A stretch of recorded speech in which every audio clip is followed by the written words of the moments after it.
سلام علیکم دوستان، انشالله که خوش جور باشین. خوش آمدین در یک ویدیوی دیگه. جایشون خالی، ما اینجی درو چای مخروم و نیزی تخمه، یک کم سوزیه دیگه، پرکی آب مختک دادک پیشتر. جایشون خالی.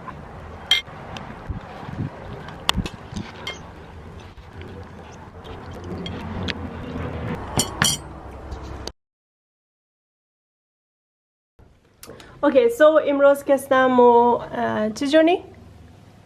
chicken bites. chicken bites.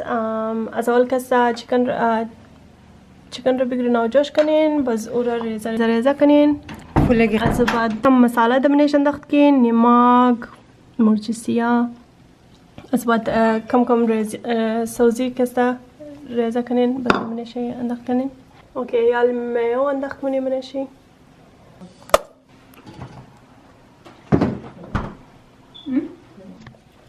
And then we'll mix کنین.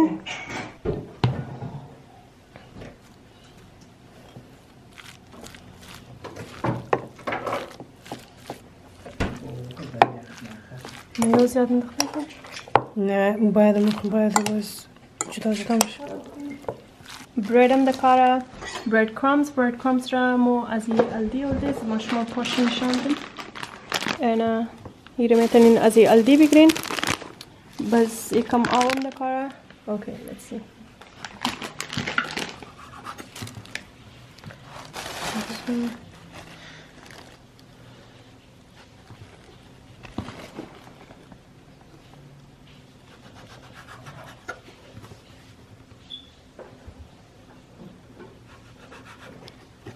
Good is way too small. وارچر کٹ کنیم.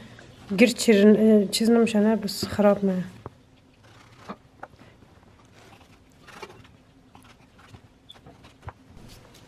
اوکی، برید را کسته منی آب از میگید ترنی.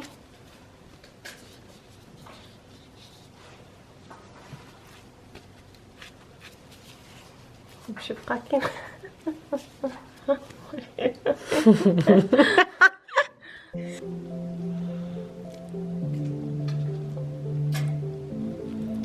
اوکی، باز میکس را منی برید میلیم.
سو مزه‌دار.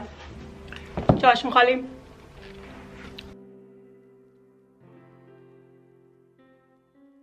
اناری خانگیه. جاشون خالی.